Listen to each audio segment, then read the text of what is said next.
I call to order the House Education Finance Committee. Good morning, everybody. Luckily, we didn't have too much snow today to get to work, but we're going to start the committee briefly with some introductions. Representative Creech, I understand you have some guests here you'd like to make note of. I do have some guests. Is that what we're doing now? Yep. Ooh, thank goodness. So I have with me, come on up here, boys. So I have a couple young men and dad, and who else is here from? And your mom, right? I'll make sure I get all this right. So this is Jack, Colin, and Connor, and they just wanted to say hi. They're here supporting their school and School Choice Week, right? Yeah. All right, so you can say hi to them, not me. I already know you. Thank you, Representative Creesha. We are going to also move on to Representative Edelson has some guests here today. Hi, everyone. I just want to acknowledge, thank you, Chair Joachim. Acknowledge I have an intern for a day program that I've been doing for the last 4 years. This is my 5th year. And if you guys just want to stand up really quick, these are all interns from Chair Joachim's district and my district, from Edina, and actually Minnetonka High School, that are here for the day to learn about the legislature. Thank you. It's no more appropriate a committee for our young students to be in than education finance. So with that, members, we're going to carry on our work from yesterday. We will begin with Representative Jordan's House file. First let's do the minutes. I'm being reminded of that. So Representative Clardy, Vice Chair Clardy, have you had a chance to review the minutes? Yes, I have. And would you like to move the minutes? I'd like to move them. So moved. Representative Clardy moves the minutes for our January 24th, 2023. Are there any discussion on the minutes? Seeing none, all those in favor say aye. Aye. All those opposed say no. Minutes are adopted. All right, now we're working on. So we're going to bring back up the House File 5 that we had testimony and discussion on yesterday. And then now like we discussed yesterday, now we have a fiscal note that you had a chance to look over yesterday when it got to us about 1 o'clock, 2 o'clock. And we'll have an amendment to reflect that fiscal note as well. So I will move House File 5 before the committee. Representative Jordan, would you like to move to reconsider reconsider the DE3 amendment that was amended yesterday before the committee? Move it before us today. So moved, Madam Chair. So thank you. We'll be re-referring House File 5 to the Ways and Means Committee today as well. So Representative Jordan moved the DE3 before us, and I understand you also have an A11. Would you like to move the A11 and then briefly explain it? So moved, Madam Chair. The A11 incorporates the fiscal note within the bill. Thank you, and I believe Ms. Sylvia Beckles here to walk through the fiscal note. Please state your name for the record, or the spreadsheet, sorry. Please state your name for the record and proceed. Thank you, Madam Chair and members. Solveig Beckel, House Fiscal. I was going to briefly explain the fiscal note, and then I can explain the spreadsheet as well. So if you would turn your attention to the fiscal note. For the fiscal note, the agency made a few assumptions that included that schools with ISPs, that means identified student percentages at or above the determined federal percentage for the CEP or community eligibility provision. So ISPs under 62.5% would automatically qualify for free meals, and they made the assumption that schools at or above 62.5% would participate in CEP and the universal meal proposal. They also assumed that only actual meals accepted by students, not those declined by students, for example, would be used for the calculation of payment. They also used the average students served in fiscal years 2018 and 19, and then built in increases. And then they also made the assumption that the Medicaid direct certification would continue to be used, and they assumed that 47,700 students would be newly directly certified, with about half of those students being new to eating school meals and about half of those students assumed to be previously full paid students. And so the amounts that they came to for costs for school lunch subtracting out the federal payments for community eligibility. You can see those costs on the total combined lunch cost line on page 3. Same with breakfast. You can see those costs minus the community eligibility provision, federal contribution on the total combined breakfast costs in that same chart. And then MDE also made some assumptions about needing to improve or adjust their IT systems in order to implement this change. And you can see that they estimated they would need some IT work done at a cost of $90,200 in fiscal year 24. That's also on the chart on page 3. And then they assumed that they would need 2.3 FTEs. That would come in at a cost of $309,346 at the very bottom of page 3. And then finally, they said that they would need 1.5 FTEs ongoing. And so you can see those costs for fiscal years 25 through 27 at the cost of $202,000 per year. So then moving over to the spreadsheet, you can see the costs of the base for fiscal years 22 through 27. So we have the base costs, and then we add in the costs of the fiscal note in order to show you the full costs for the school lunch program and the school breakfast program, plus the free school meals program in House File 5, as well as the administrative costs. Please note that the decision was made to put the $400,000, that's the IT costs, plus the 2.3 full-time equivalent or FTEs for MDE administration in fiscal year 23, but allowing MDE to carry that over into fiscal year 24 to provide a few more months of additional prep time. And then the total cost of House File 5 for the 22-23 biennium, $400,000. For the fiscal years 24-25 biennium, $387,208,000. And for the fiscal year 26-27 biennium, $418,977,000. Thank you. Thank you, Ms. Beckel. Representative Jordan, would you like to say anything about the A11 amendment before we go to member questions? Not really, Madam Chair. This is the cost. This is pretty in line with what the governor announced this past week. It's also pretty similar to the fiscal note we saw for a similar bill, House File 1729 last year, that would do the same thing. Thank you, Representative Jordan. Members, do we have any questions? Representative Krisha. Thank you, Madam Chair, and thank you, Representative Jordan. Just two quick questions. As I look through this, and I appreciate having the fiscal note, and Madam Chair, no, do you break out in here, if I'm not finding it, could you, dollars that would go to non-public schools? And thank you for including that, because I know for a long time we've talked about any dollars leaving the system going to non-public is defunding public schools. So it looks like we've crossed that barrier, and is there a line here for non-public schools, and how much would that be? Ms. Beckel, do you have that answer? Madam Chair, Representative Krisha, I'm afraid I do not have that answer, but I can work with the agency and we can probably find that answer for you. Fantastic. Thank you, Madam Chair. Thank you, Representative Krisha. Any other questions about the amendment? Seeing none, Representative Jordan renews her motion to adopt the A11 amendments. All those in favor say aye. Aye. All those opposed, no.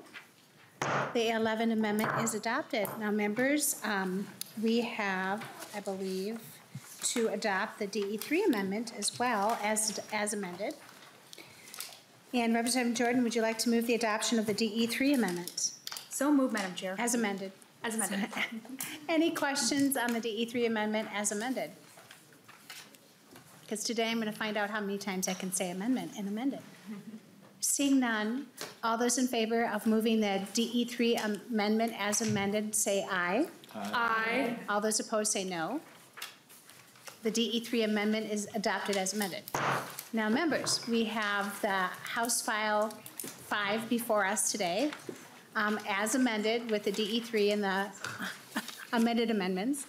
And we want to check and see if we have any further questions about what we've been talking about. We took testimony yesterday, had some testimony and a lot of discussion and questions yesterday.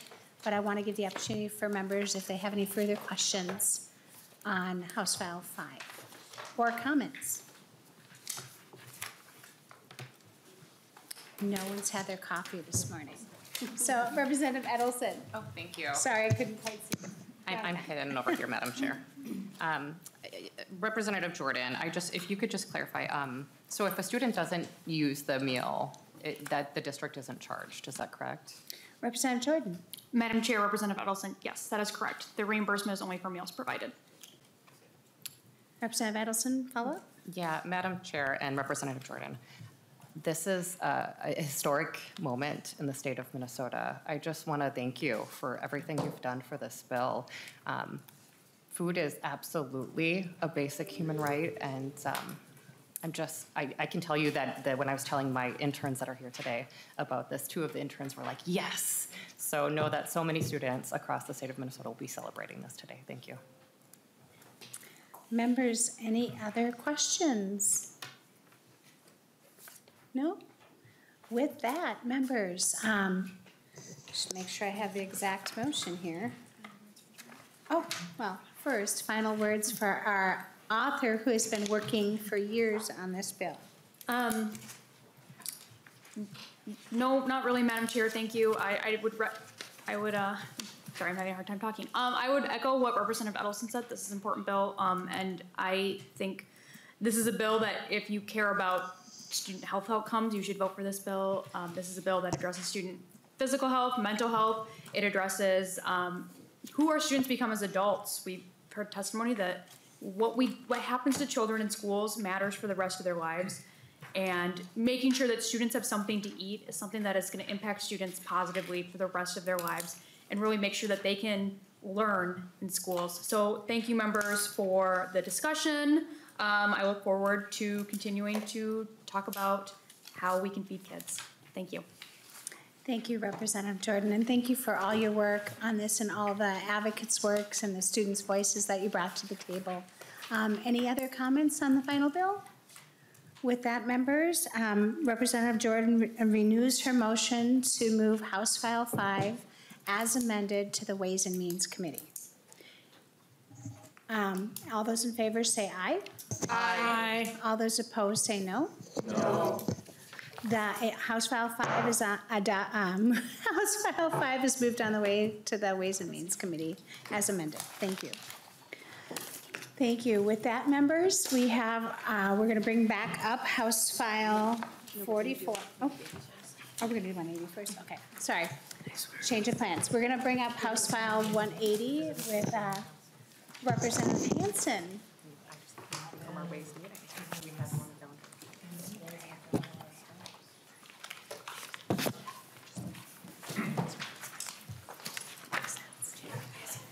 Good morning, Representative Hanson. Welcome to the Education Committee. Thank you.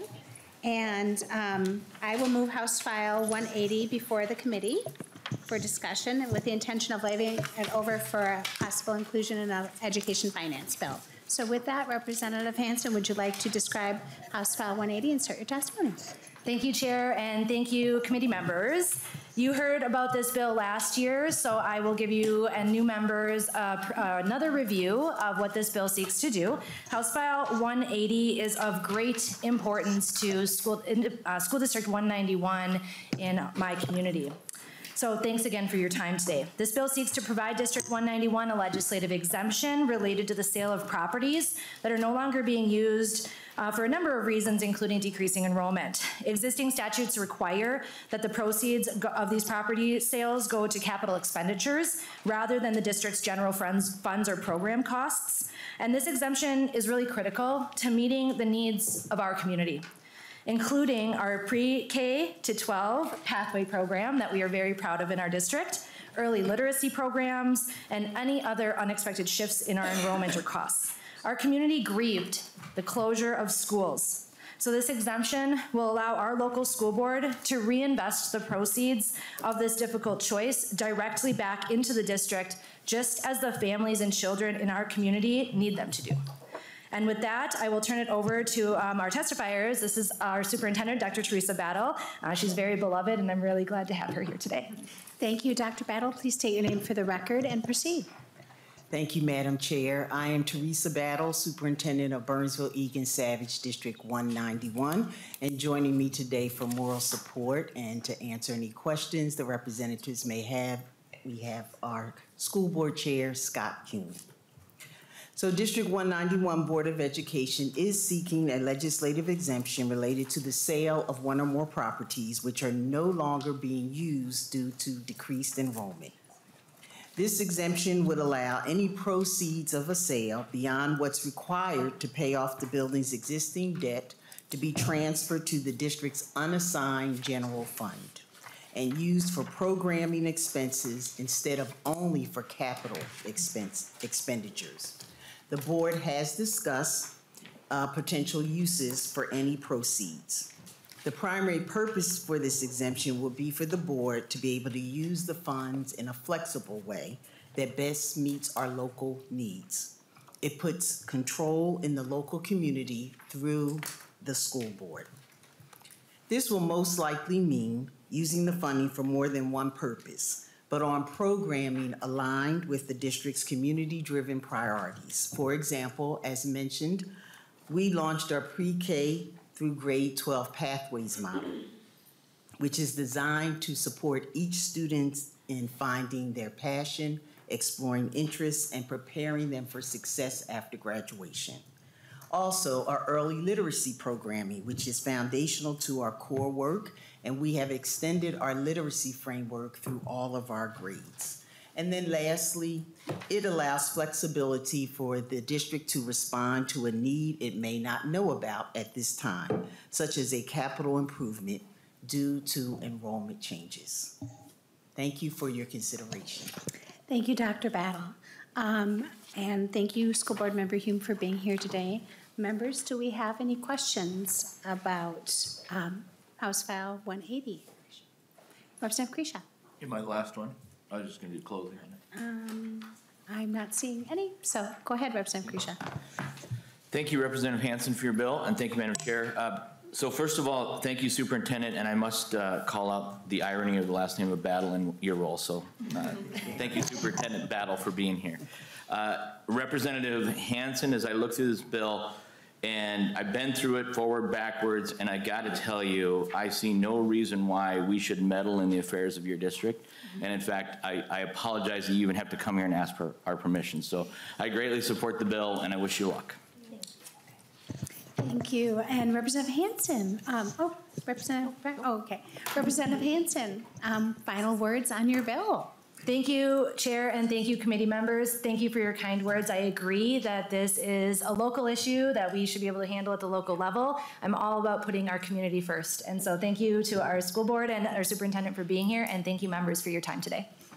Thank you, Representative Hanson, and thank you for all the work that you're doing down in your school district, Dr. Battle. And thank you for the support for this bill.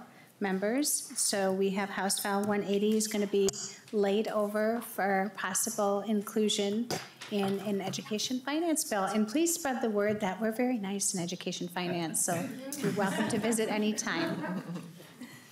Thank you, Chair. I appreciate that. You are very kind all the time, and I appreciate it. Madam Chair, I think you're calling in to question our personalities with those comments. Let's not do that, please. No, Representative Christian saying we're all very nice. Everybody should want to come to Ed Finance. So with that, we have out. Oh, yes, I did later for possible inclusion in the final education finance bill. And we are waiting for our next testifier, our next bill author to come. She's here on her way. So I will put us into recess for less than 5 minutes. Thank you.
members, I wanted to get everybody's attention, so we're gonna come back from recess a little briefly. I know we have another bill up before us. So members, I would like to move House File 44 before us again. We had discussions last week on January 18th, testimony, discussion, and now today we're bringing it back up again because we have a fiscal note and a final amendment. So we are going to do that and welcome Representative Feist to the committee again. So I bring House File 44 up before us again, and Representative Clardy, I believe that, could you please move the A7 amendment before the committee? Yes, I'd like to move the A7 amendment. Representative Clardy moves the A7 amendment for the committee. Representative Feist, would you like to describe the amendment a bit? We'll then move to adopt that to get the bill in the shape that you prefer, and then we'll go to you discussing the fiscal note. Okay, thank you, Madam Chair and committee. So the amendment does 4 separate things. First, it adds dollar amounts, and we talked about those last week in a bit of detail, kind of how we came to those amounts. And we can talk about that in more detail as well. But it adds the amounts from the fiscal note. Secondly, it adds clarifying language provided from MDE just around the formula, just to make sure it is very clear. Third, it adds some language inspired by Representative Anderson, I believe. We worked with the school associations just to provide some language to make sure that they could implement this bill in a way that makes sense for them, but within the way that the bill is structured overall. And lastly, it moves this to its own section of law because the school nurses asked that we not put it in the school nurse section, and we were happy to comply. So that is what this amendment does. Thank you, Representative Feist. Members, are there any questions on the amendment itself? Representative Krisha. Madam Chair and Representative Feist, why did they ask for it to be removed from that section of law? Representative Feist. Yep, thank you, Madam Chair. Thank you, Representative Krisha. I think they just thought it would be cleaner that this didn't directly implicate school nurses, and so they just asked that it be its own thing rather than part of the section of law that deals specifically and exclusively with school nurses. Representative Krisha, follow up? Yeah, just thank you, Representative. So were the nurses concerned that when you say implicate, that this would be a liability or something on them that they didn't want to have to worry about if it didn't happen, that it could fall back on them? Was that their concern? Representative Feist. No. Okay. That was not their concern. Okay, thank you. Representative Krisha, follow up? Representative Baker. I'm just curious, Representative Feist, which school associations did you work with on this? Representative Feist. They all have very similar acronyms, but it was Mr. Kronquist, I believe AMSD, but they all, okay, yes, AMSD. Thank you. And we have, phone a friend, we have Valerie Dosland.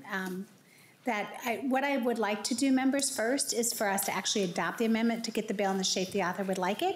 And then we can have Ms. Dosland maybe explain where the school districts are at, and then we'll move to the fiscal note. So members, I'll renew Representative Clardy's motion to adopt the A7 amendment. All those in favor say aye. Aye. All those opposed? A7 amendment is adopted. Now we will move on to what the school groups think. So please state your name for the record and proceed. Thank you, Madam Chair and members of the committee. My name is Valerie Dosland. I represent the Minnesota Association of School Administrators, but I'm also here on behalf of the School Boards Association, the Association of Metropolitan School Districts, and the whole host of other alphabet organizations that haunt your doors these days. I want to thank Representative Feist for her work on the amendment. We appreciate the language change that allows us to develop a plan locally, and we are comfortable with this language. Thank you, Ms. Dosland. Any other questions about that provision? Seeing none, Representative Feist, would you like to go ahead and describe the fiscal note? Yep. Thank you, Madam Chair. I will describe it very high level. I imagine, since this is education finance, people might have more technical questions, and for those, I will turn it over to staff. But just to reiterate what we talked about last week, when we looked at how much this would cost, we took into account the percentage of students who menstruate, the amount of time spent in school during a school day, and also during a school year. Those were the main things. We also took into account the fact that schools will have bigger purchasing power, and so they will be able to buy in bulk. And so those are the main things that were taken into account, and staff is welcome to correct me or provide any additional clarification that would be important for the committee. Thank you. Thank you, Representative Feist. With that, I will go to member questions in case there are more detailed questions on the fiscal note. Representative Kresha? Thank you, Madam Chair, and thank you, Representative Feist, for the amendment and the clarifications. Just a question on the fiscal stuff for staff. Just looking at the assumptions, and thank you now that we have some numbers in front of us. So if I look at a school district in 2024, and then there's that aid, are we assuming that we're replenishing the stock every year? In other words, if a school district buys it and 60% of the inventory is used and they have 40%, does that get a carryover? Or do they have to buy for the entire student population each year? And I don't know who would have the answer to that. Representative Feist, do you want to tackle it first? Thank you, Madam Chair. So I will tackle it to my understanding, and then staff can correct me. So my understanding that this is an annual appropriation based on the anticipated cost that it will take to comply with this new bill. And so the expectation is that they shouldn't have a huge surplus at the end of the year. If they do, they would have funds to purchase for the next year. But it wouldn't like hold over. They wouldn't have to like do an inventory and say, okay, we only need to spend 70% next year. Basically, we just want to make sure that they have adequate, consistent funding to cover these purchases each year, the way they do for all the other purchases that they need to make each school year. Representative Kresha. And so let me just throw this as my concern as I see the numbers, and as you understand it, thank you, Representative Feist, thank you, Chair. So if I understand this correctly, and I'll just be seeking this out, so if a school district has an appropriation of, I'll take one here, $83,000, that's just a big number I see, or I'll just use fictitious numbers. Let's say a school district has an appropriation of $20,000 and they buy the products, and they come into the end of that school year and determine, hey, we have enough products to get through next year, but they're still going to get the appropriation. There's nothing that prevents them from moving those dollars back into the operating or the general fund to use for other expenses. And if that's correct, and I'm not looking for an answer here, I'm just bringing this up. If that's correct, what guardrails are in place so some school district doesn't maybe get a little bit lean on getting the products out there? I just want to make sure we do this right. And so I would just throw that up for consideration, and I don't really need an answer. Just that's one thing that I'm working through now. Thank you, Representative Feist. Yes, actually we have Mr. Strom. Would you like to add something? Madam Chair, Representatives Feist and Kresha, the one thing to point out is operating capital is where this money goes, and that's a reserve account. So from a school district accounting perspective, that stays in the reserve for operating capital. So it doesn't go to undesignated general fund, but instead it stays in the reserve. So for all of the things that are on the list in operating capital, but the school's got to provide the product. If there were money left over each year, that doesn't go to the undesignated general fund. It stays in operating capital for the long list of things that operating capital can be spent on. Representative Kresha. Okay, so thank you, Mr. Strom, as always. Appreciate. So here's the thing. This is the actual part that I really agree with, because I just soon get rid of all the categoricals and the compensatory. And this is so. What you're telling me is, if there are an excess of funds, those could be used for other things in that operating. So the bill we have here funds this initiative, but if there's excess dollars, those can be used for other things. Mr. Strom. Madam Chair, Representative Kresha, yes, as long as they meet that long list, which is actually reprinted in the bill of the operating capital uses, because the reserve applies to the full operating reserve or operating capital account, which is a reserve account in each district's general fund.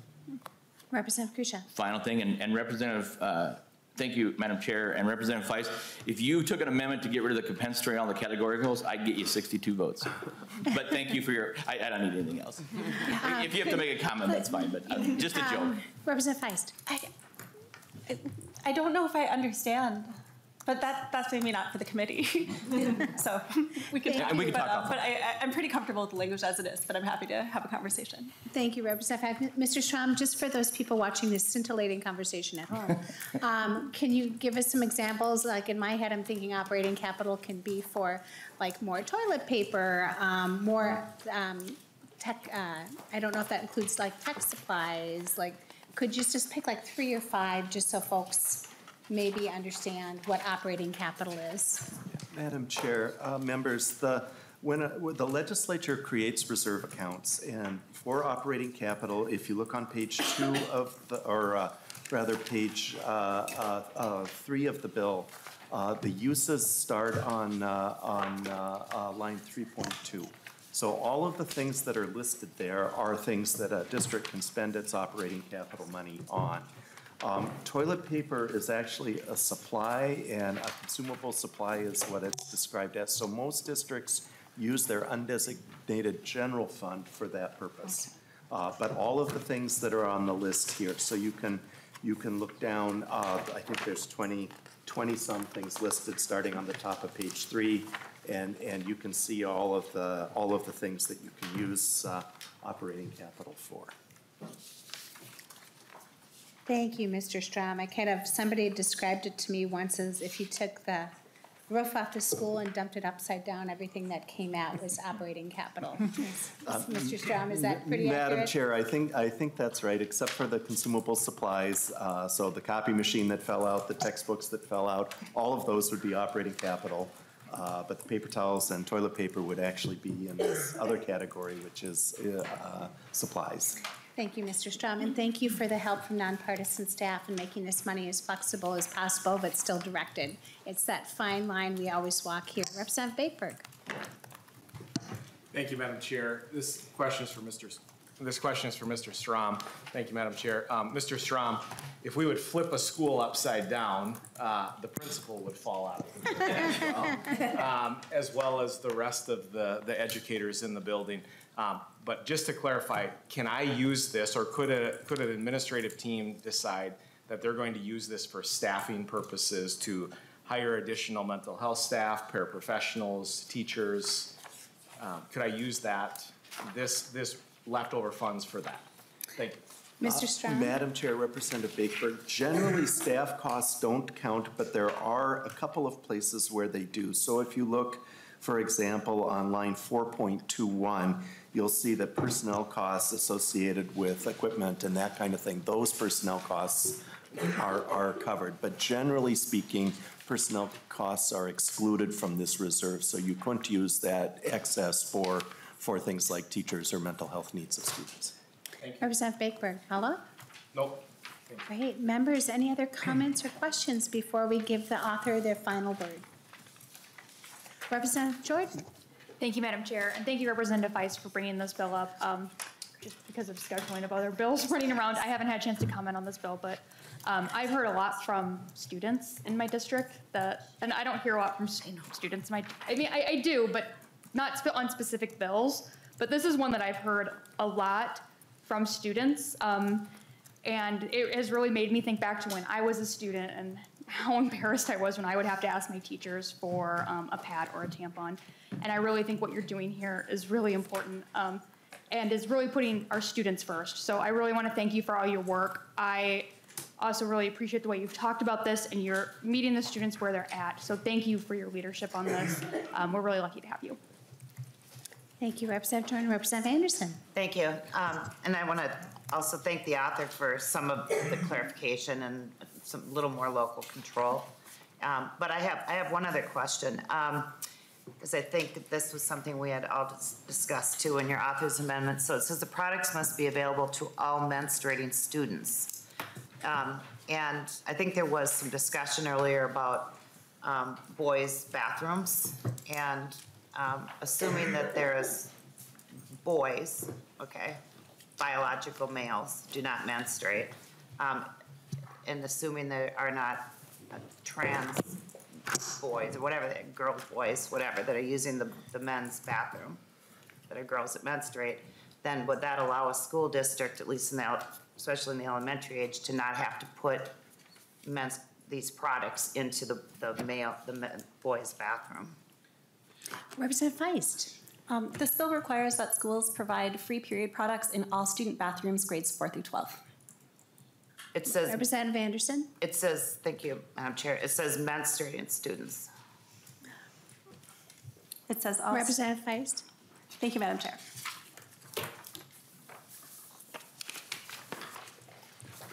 It says in restrooms regularly used by students in grades 4 through 12, to 12. Representative Feist, you want to point to the line maybe? Yeah, absolutely, sorry. Line 1.6. On the underlying bill? Oh, forgive me, I have the amendment in front of me. Yes. On the A7 amendment on lines 1.6? Line 1.22. Representative Anderson, Yeah. follow-up question. Madam Chair, I guess that's what the clarification I'm looking for, because girls would not be allowed to go into a boy's bathroom if they identify as a girl, they're menstruating. So there'd be no reason for them to be in a boy's bathroom. Representative Feist. Trans boys menstruate, and they use boys' bathrooms and would need these products. Representative Anderson. Thank you, Madam Chair. But that's my question. If there are no trans boys in a elementary school, in that particular elementary school, then there'd be no need. The school district would be able to make the decision to not put tampons into an elementary school boys' bathroom. Is that correct under this language? Or would they still be required to put tampons into an elementary school boys' bathroom? Every elementary school boys' bathroom. Representative Feist. Thank you, Madam Chair. In order to ensure that all menstruating students have full access to period products, it is important that we include them in all bathrooms where trans students who menstruate may need to access them. And that is how this bill is structured. It was structured that way because students reached out to me and helped me to structure this bill. And it's incredibly important. I've received a lot of emails over the past week from parents of trans students, from teachers of trans students, from librarians of trans students, from custodians in schools that have trans students. And they all think that it is incredibly important to structure the bill the way we did, and that is why I did it that way. Thank you. Representative Anderson, did you have a follow-up? I do. Just reminders to go through the chair. Thank you, Madam Chair. Sorry about that. I just wanted, if there are no trans students in a particular elementary school, would the school still be required to do this? Representative Feist, I think she's looking at the A7 amendment and maybe go over again the flexibility that districts have to make these decisions. Correct. Thank you, Madam Chair. Representative Anderson, to Representative Feist. Yeah, so I worked with the school associations to make sure that they had the flexibility that they felt that they need in order to implement this in a way that is workable for all schools, and that is the language before you. Thank you, Representative Feist. Representative Anderson, follow-up? No. Thank you. Members, Representative Edelson. Thank you, Madam Chair. I'm trying to compose myself the fact that we need like a gender audit when our students use the bathroom. I am so glad to support this bill. It's really nice to see the runs on where each district will be getting the funds for this. And I'm glad that you're putting them in boys' bathrooms.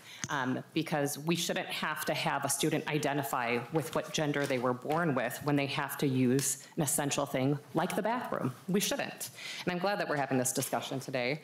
I would say in our district, we have students that fundraise for these products. Not every district can fundraise for them to have access to these products in the washrooms that they go to.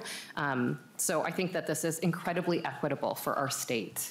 And so as I look at these runs, whether it's in Bagley, Cook County, Windham, to Edina, I just thank you for all of the work that you've done to negotiate with all of the stakeholders. So thank you. I'm proud to support the bill.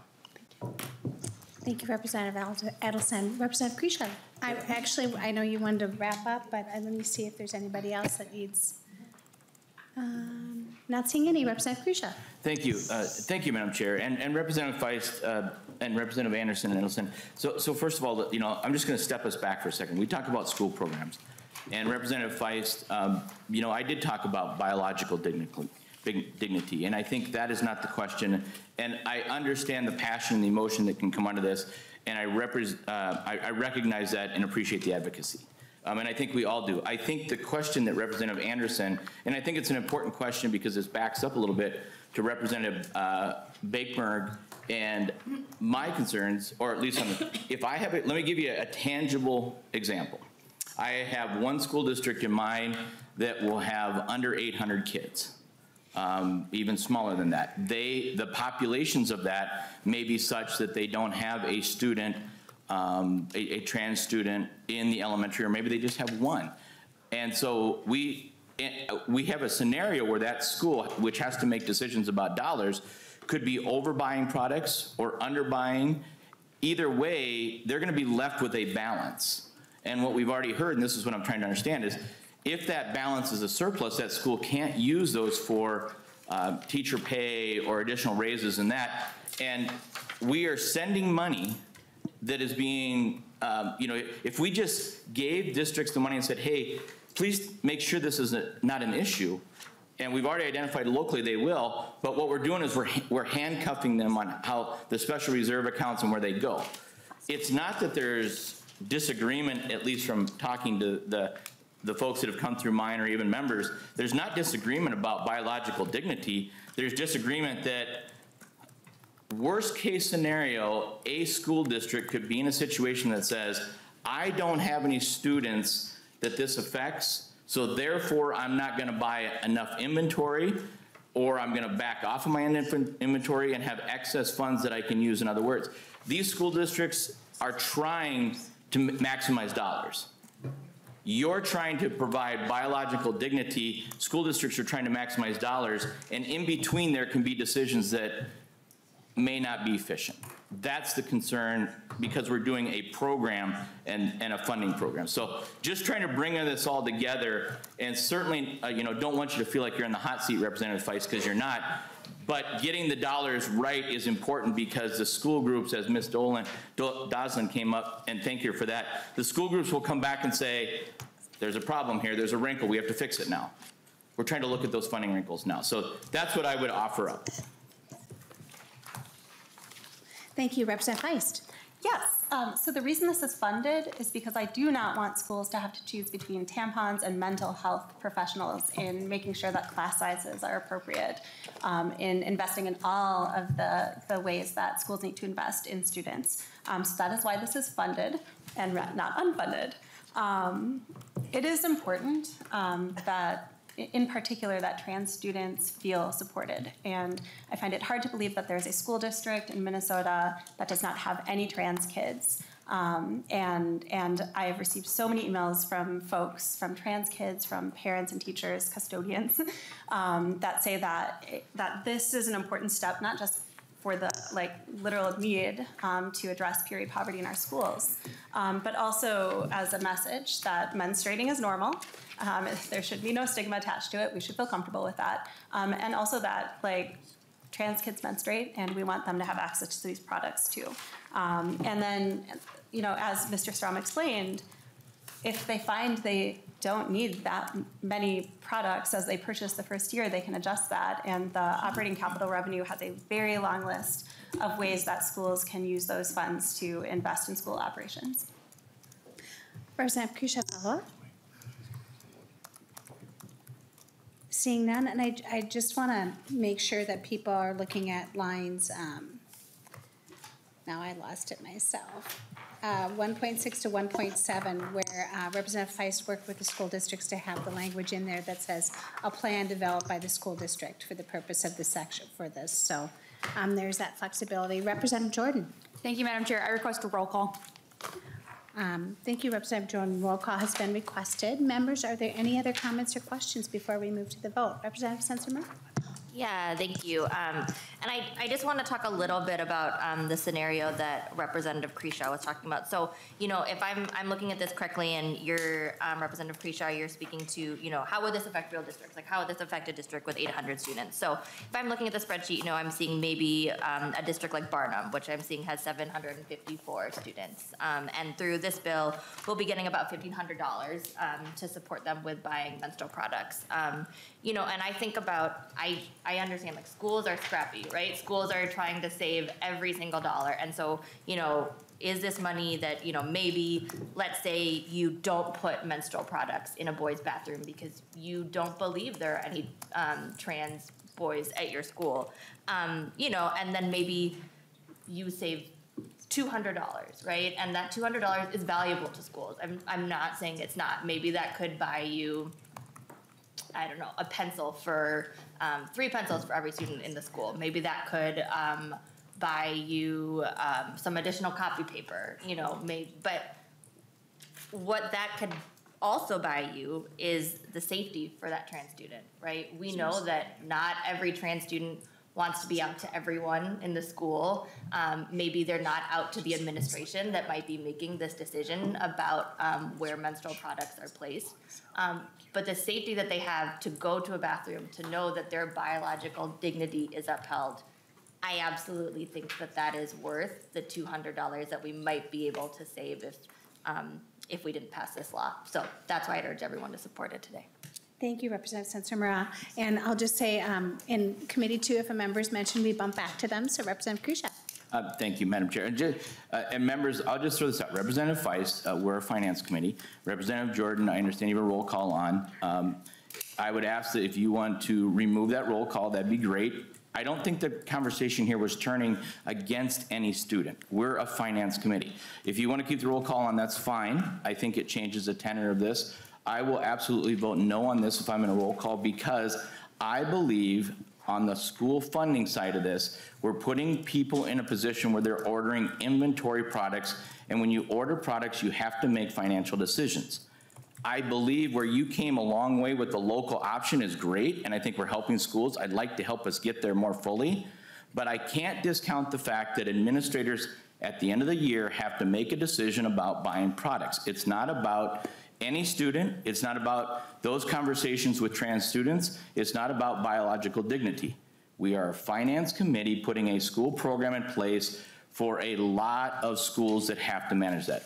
So I will recommend a no vote on that if that's where we are. If Representative Jordan would like to remove the roll call, I think the tenor would be better for the committee, but that's up to you. We're not trying to make this something it isn't. So those are my comments. Representative Jordan. Madam Chair, I will remove the roll call, but if we're going to talk about the tenor of this committee, making sure that we're respecting the dignity of all students is going to be really important. And I think we can raise the bar. I think we can all learn more and do our best to raise the bar on that tenor. And so I think we should all think about that. And I really hope members, especially on bills like this, remember what it was like to be a student.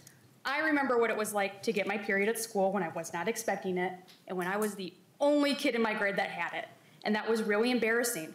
I can't imagine also being a trans student and also having to go through all of that, and then to have the adults whose job it is to make the decisions talk about this in a way that could be potentially harmful if we're not careful about it. So words do matter, and I will remove the roll call. Thank you.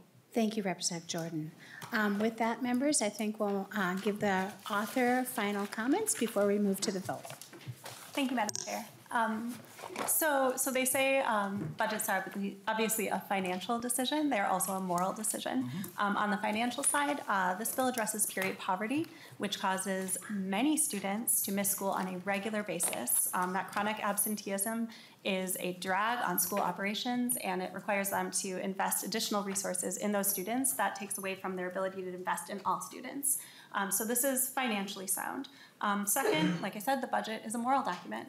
Through this, we are supporting all students who require period products. That includes female students, us females who menstruate. It can be uncomfortable, and we face our own stigma. It is also supporting trans students who menstruate. And I'm really proud of this bill, and I hope you can all support it. Thank you, Representative Feist. Representative Feist. With that, members, we are going to move to the vote. All those in favor of, with that, Vice Chair Clardy renews her motion that House File 44 as amended be re-referred to the Ways and Means Committee. All those in favor, please say aye. Aye. All those opposed, say no. No. The A44 bill is on its way as amended to the Ways and Means Committee. Members, we usually don't have this happen in committee, that we actually are ending early. So think of that as a little gift for all the hard work we've been putting in. Tomorrow, we were going to be back here, same place, same time, to hear from the from MDE about the governor's budget. And with that, we are adjourned.